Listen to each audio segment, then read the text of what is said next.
தொலையமும். இன்னைக்கு நாம விறகடுப்புல மீன் குழம்பு எப்படி வைக்கிறதுன்னு பார்க்க போறோம். என்ன மீன்னா ஜிலேபி மீன் குழம்பு. நல்லெண்ணெய் நல்லெண்ணெய் சேர்த்துக்கிறேன். கொஞ்சமா நல்லெண்ணெயும் கொஞ்சமா தேங்காய் எண்ணெயும் சேர்த்துருக்கேன். இதுல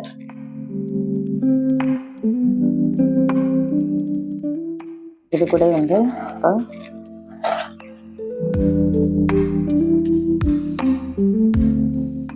வெந்தயம். நான் மீன் குழம்புக்கு எப்பவுமே வெந்தயம் கொஞ்சம் அதிகமாக சேர்த்துக்கணும். அவ்வளோ சேர்த்துருக்கேன். அப்புறம் கடுகு கொஞ்சம் போல சேர்த்துக்கோங்க. இவ்வளோ போதும்.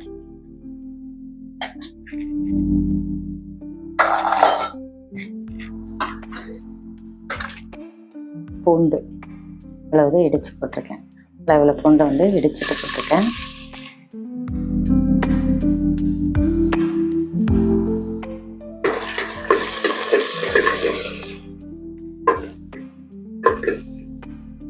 அது கூட இஞ்சி பாருங்க. அவ்வளோ கடையில் வாங்கி சேர்க்கறத விட நம்ம நச்சு போடுறது தான் நல்லது.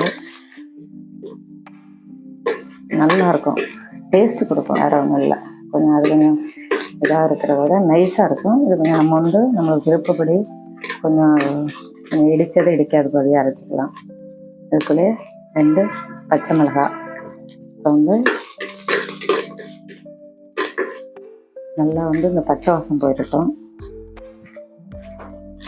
இந்த இஞ்சி பூண்டு பச்சை வாசம் போகிற வரலாம் வதக்கிக்கணும். அதுதான்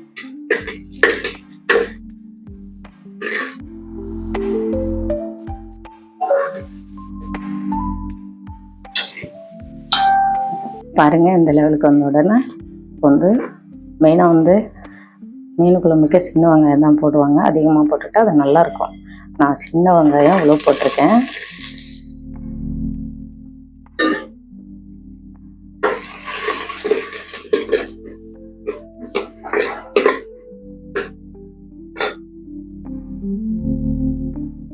இங்கே பாருங்க, பெரிய வெங்காயமும் இவ்வளோ சேர்த்துருக்கேன். வெங்காயம் கொஞ்சம் அதிகமாகவே சேர்த்துக்கங்க. மீன் குழம்புக்கு வெங்காயம் கொஞ்சம் அதிகமாக சேர்த்துக்கிட்டா நல்லாயிருக்கும்.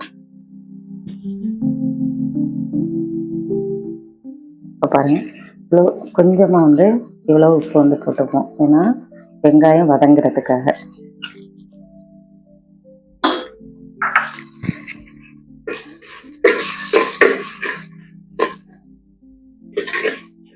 நான் எண்ணெய் கம்மியாக தான் போட்டிருக்கேன். நீங்கள் எண்ணெய் வேணால் நிறைய ஊற்றிக்கோங்க. ஆனால் மீன் குழம்பு நல்லெண்ணெயில் செய்கிறது தான் நல்லாயிருக்கும். தேங்காய் எண்ணெயிலே செய்யலாம், நல்லெண்ணெயிலே செய்யலாம். அப்புறம் விளக்கெண்ணெய் கூட கொஞ்சம் போட்டுக்கலாம். விளக்கெண்ணெயில் செஞ்சால் இன்னும் நல்லாயிருக்கும். அது ஆப்ஷன் தான். உங்களுக்கு சில பேருக்கு விளக்கெண்ணெய் பிடிக்காதுன்னு நினைப்பாங்க. அது உங்களுடைய இதுதான்.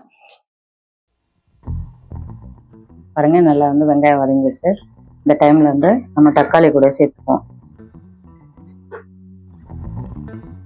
3 தக்காளி வெட்டியிருக்கேன்.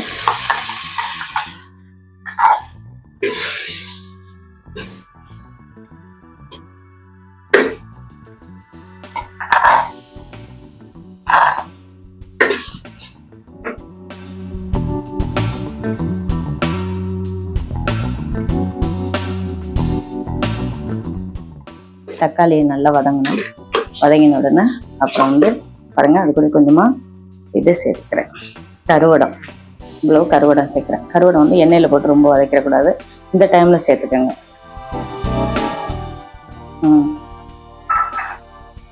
தக்காளி நல்லா வதங்கட்டும். அப்புறம் நம்ம குழம்பு கூட சேர்த்தோம். பாருங்க, தக்காளி வெங்காயம்லாம் நல்லா வதங்கிடுச்சு. இந்த டைம்ல குழம்பு தூள் எல்லாமே கலந்து வச்சிருக்கேன். ஏன்னா குழம்பு தூள், மஞ்சத்தூள் எல்லாமே கலந்து தான் இதில் வச்சுருக்கேன். நான் தனியாக சேர்த்துக்கல, இதிலே கலந்து வச்சுருக்கேன். நல்லா கிண்டி விட்டுக்கோம். நான் இவ்வளோதான் தண்ணி வச்சுருக்கேன். தூள், புளிக்கரைசல் எல்லாமே போட்டு கலந்து கலவையாக சேர்த்து வச்சுருக்கேன். நான் எவ்வளோ தூள் போட்டிருக்கேங்கிறத இது இந்த பாருங்க. இப்போ அளவு காட்டுறேன். இந்த கரண்டி இருக்கு பாருங்க, இதனால 3.5 கரண்டி போட்டிருக்கேன். இது எங்கள் வீட்டிலே அரைக்கிற குழம்பு மிளகாத்தூள் தான். நம்ம வீட்டிலே செய்கிறது. இது எல்லா குழம்புக்குமே சேர்த்துக்கலாம். எக்ஸ்ட்ரா கறி குழம்புக்குனாக்கா கொஞ்சம் சோம்பு, சீரகம், பட்டை, கிராம்பு, கசகசா நம்ம கொஞ்சமாக தனியாக கொஞ்சம் வறுத்து அரைச்சி. இதில் காரம் கம்மியாக தான் சேர்த்துருக்கோம். இது வீட்டிலே அரைச்ச தூள் தான் குழம்பு. காரப்பொடி, இந்த காரப்பொடி இவ்வளவுதான் போட்டிருக்கேன். நாங்கள் எப்பவுமே காரம் கம்மியாக தான் சேர்த்துப்போம். உங்களுக்கு காரம் அதிகம் வேணும்னா நீங்கள் சேர்த்துக்கோங்க. நான் தண்ணி கொஞ்சம் சேர்த்துப்போம். அதை நான் ஊற்றின கரைசலில் வந்துட்டு புளி வந்துட்டு நான் ஒரு பெரிய லெமன் அளவு தான் நான் எடுத்திருக்கேன். இந்த அளவுக்கு நீங்கள் எடுத்துக்கோங்க. ஏன்னா குழம்பு இவ்வளோ தான், நம்ம குழம்பு எவ்வளோ கூட்டி கூட வைக்கிறோமோ அந்த அளவுக்கு புளி எடுத்துக்கணும். இப்போ வந்துட்டு இது நம்ம வந்து என்னன்னாக்கா ஜிலேபி மீனுன்னு சொல்லுவாங்கள்ல, அதுக்கான தான். ரொம்ப வச்சாக்கா அது வந்து மறாத நல்லா இருந்தால் நல்லாயிருக்கும். அது இருந்தாலும் கொஞ்சம் இதுக்காக நான் கம்மியாக தான் வச்சுருக்கேன். அந்த அளவுக்கு பெரிய லெமன் அளவு எடுத்து புளி கரைசல்லாம் கரைச்சி அதில் நான் குழம்பை எல்லாமே வந்து கலந்து வச்சுட்டேன். அதனால தான் உங்கள்கிட்ட காட்ட முடியல. நீங்கள் வந்து இப்போ வந்துட்டு நீங்கள் என்ன பண்ணலாம், உப்பு எவ்வளோ இருக்குன்னு நீங்களே டேஸ்ட் பார்த்துக்கலாம். டேஸ்ட் பார்த்துட்டு அந்த அளவுக்கு போட்டுக்கலாம். நான் உப்பு முன்னாடி வந்துட்டு வெங்காய கரைசலில் வந்து கம்மியாக தான் போட்டேன். இப்போ வந்து இவ்வளோ சேர்த்துக்கிறேன். ஏன்னா கம்மியாக இருந்தால் கூட அப்புறம் போட்டுக்கலாம். அதிகமாகிடுச்சுனாக்க அது ஒரு மாதிரி ஆகிடும். அதுக்காக தான்.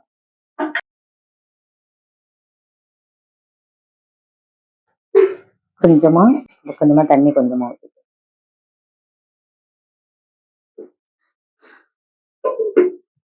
அது வந்து நல்லா புளிக்கரைசல் வந்து ரொம்ப நேரம் கொதிக்கணும். கொதிச்சு அந்த புளிக்கரைசல் எல்லாமே நல்லா வந்து எண்ணெய் திரண்டு வரும்போது கொஞ்சம் ஒரு 1/4 மணி நேரம் கழிச்சு மாங்காய் சேர்த்து ஒரு மாங்காய் வந்து வச்சுருக்கேன். ஏன்னா ஒட்டு மாங்காய் தான்.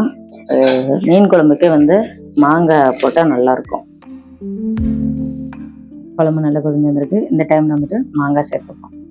மாங்காய் பாருங்கள், 4 துண்டு போடுறேன். மீன் குழம்புக்கே வந்து மாங்காய் தான் வந்து ஒரு சூப்பராக இருக்கும்.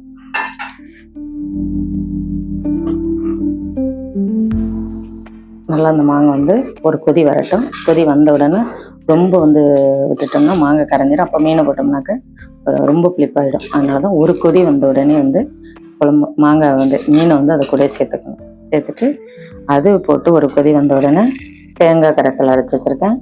என்னன்னா நான் வந்து தேங்காய் கரைசல் இன்னைக்கு ஊற்றுறேன். எப்பயுமே நான் ஊற்ற மாட்டேன் மீன் குழம்புல, ஆனால் இன்னைக்கு சேர்த்துக்கிறேன். எப்பயாவது ஒரு டைமில் தான் நான் வந்து தேங்காய் வந்து குழம்புக்கு சேர்ப்பேன். அப்போ சேர்த்துக்கிறேன். ஏன்னா ஜிலேபி மீனுங்கிறதுனால கொஞ்சம் கவிச்சிருக்க மாதிரி தெரியும். அதுக்காக தான், வேற ஒன்றும் இல்லை.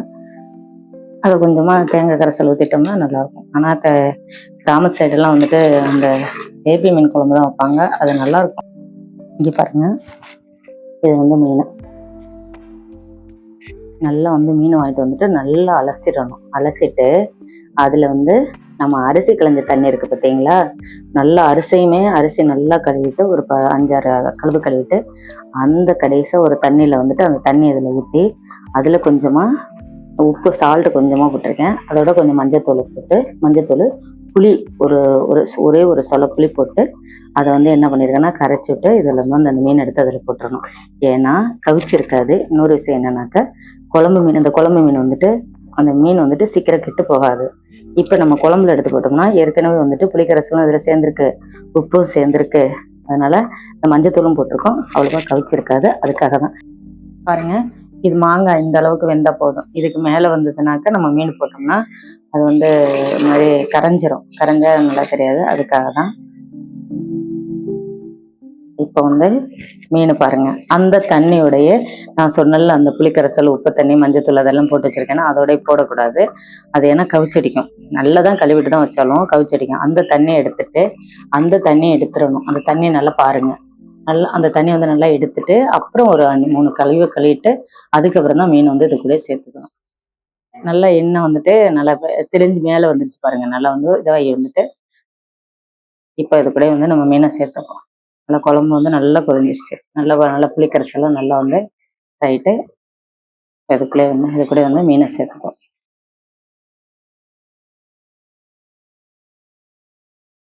நான் ஜிலேபி மீன் குழம்பு இது வரலும் வச்சதில்லை. ஆனால் ஃபர்ஸ்ட் டைம் இப்படிதான் இதை வைக்கிறேன். ஏன்னா எங்கள் அத்தை சொல்லி கொடுத்த போல வைக்கிறேன். இது போல நீங்களும் ட்ரை பண்ணி பாருங்க, கண்டிப்பாக நல்லாயிருக்கும். ஒரு லேசாக ஒரு கொதி வந்த உடனே அப்போ வந்து நம்ம அந்த உப்பு இதெல்லாம் சார்ந்திருக்கு, ஏற்கனவே மீன்லையும் சார்ந்திருக்கு. இப்போ வந்து இது கூட நம்ம ஒரு கொதி வந்த உடனே இதில் வந்து தேங்காய் கரைசல் வச்சுருக்கோம் பார்த்தீங்களா, அதை வந்து சேர்ப்போம். தேங்காய் வந்து கொஞ்சமாக ஒரு 1/2 முடி தேங்காய் இருக்கும். அது கூட 2 பச்சை வெங்காயம் போட்டு அரைச்சிட்டு கொஞ்சமாக சீரகம், கொஞ்சம் மிளகு குறுமிளகுன்னு சொல்லுவாங்களா, அது சேர்த்து அரைச்சிருக்கேன். ரொம்ப நைஸாக அரைச்சிடக்கூடாது. கொஞ்சம் தேங்காயும் வெங்காயம் ஃபஸ்ட்டு அரைச்சிட்டு அதுக்கப்புறம் வந்துட்டு நம்ம அரைஞ்சதுன்னு ஒரு அளவு தெரியும்ல, அந்த டைமில் வந்து சீரகத்தையும் மிளகையும் சேர்த்துக்கோங்க. சீரகம் வந்து நைஸாக அரைஞ்சிருச்சுன்னா சீரகம் வாடகை அடிக்கும். ஒரு கொதி வரட்டும். வெங்காயத்தை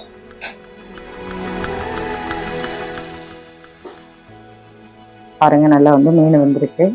வெந்து நல்லா புளிக்கரைசல் எல்லாமே தூள் எல்லாமே நல்லா இதாகிட்டு, இதுக்கு மேலே இருந்ததுனாக்க மாங்காய் ரொம்ப வெந்துடும். கொஞ்சம் நல்லா இருக்கு.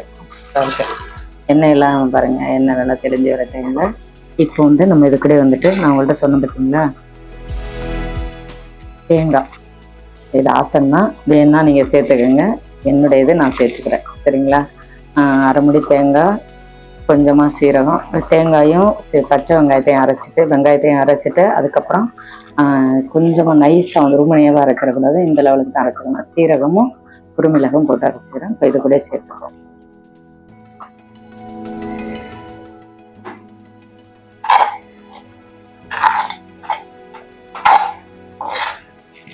நம்ம வீட்டில் வந்து இன்றைக்கி எல்லாமே விறகுல தான் செய்ய போகிறேன். சாதம், ரசம் எல்லாமே விறகடுப்பில் தான் செய்ய போகிறேன். ரொம்ப நேரம் கொதிக்கக்கூடாது. லேசாக ஒரு 10 நிமிடம் இருந்தால் போதும். தேங்காய் ஊற்றி ரொம்ப நேரம் கொதிய விடாமல் கரெக்டு. ஒன்றும் இல்லை, கொஞ்சம் கடுத்த மாதிரி ஒரு மாதிரி இருக்கும். தேங்காய் ஒன்று இருக்கிற மாதிரி இருக்கும். அதில் சாதம்